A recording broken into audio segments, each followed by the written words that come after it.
connais quelqu'un qui fait tout seul, qui veut jamais demander d'aide, même pour un petit truc, et qui veut tout porter tout seul, et qui cache même sa fatigue derrière un sourire? Eh bien, si tu te reconnais, bienvenue dans le bocal de l'hyper-indépendance. Ça, c'est le bouclier invisible que tu as créé pour ne plus jamais être rejeté. Mais ce bouclier, il t'isole. D'une certaine façon, il te protège d'un côté et il t'emprisonne de l'autre. Aujourd'hui, on va regarder ce bocal sous toutes les coutures et puis on va essayer de comprendre pourquoi l'indépendance extrême est finalement plus destructrice que l'hyper-adaptation. Alors, c'est quoi ce bocal ? Eh bien, l'hyper-indépendance, c'est quand tu refuses complètement de dépendre de quelqu'un par peur d'être de nouveau rejeté ou de nouveau abandonné. On est toujours en lien, alors on va parler de la blessure d'abandon un petit peu, mais enfin on est surtout en lien avec la blessure de rejet. C'est l'extrême opposé de l'hyper-adaptation dont on est complètement aux antipodes. L'adaptation, eh bien, se plie aux autres alors que l'hyper-indépendance fait tout seul. Au lieu de te fondre pour être accepté, comme dans l'hyper-adaptation, ben là tu te barricades pour devenir autonome, mais ça t'isole. Tout semble sous contrôle jusqu'au moment où tu réalises que tu portes un fardeau vraiment trop lourd. Alors c'est quoi l'origine de cette stratégie d'hyper-indépendance ?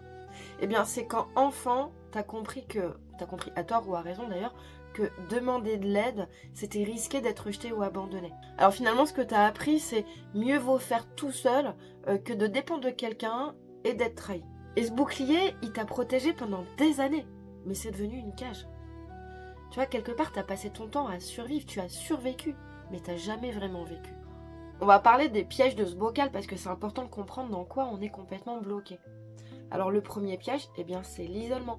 Tu demandes rien à personne, hein. Finalement, t'es toujours tout seul, voilà, tu portes tout sur tes épaules, et ça t'isole complètement. Le deuxième piège, c'est l'épuisement, et personne ne le voit. Voilà, t'es complètement épuisé et rincé au bout du compte. Le troisième, eh bien, c'est la difficulté à collaborer. Que ce soit à la maison, au travail, pour toi, déléguer, c'est devenu un enfer. T'en es incapable. Tu veux tout faire tout seul. Le quatrième, c'est le manque de soutien émotionnel. Oui, tu dis rien, tu te caches, tu encaisses, tu portes tout, et finalement, tu t'enfermes dans la solitude. Le cinquième, eh bien, le plaisir s'évapore. Et oui, tout devient finalement obligation, responsabilité, contrôle. Il n'y a plus aucun plaisir à ce que tu fais. Alors pourquoi sortir de ce bocal ? L'hyper-adaptation, elle te protège, mais en même temps, elle te coupe de la vie. Elle t'empêche de créer des vraies relations et tu portes tout seul ce que tu pourrais partager.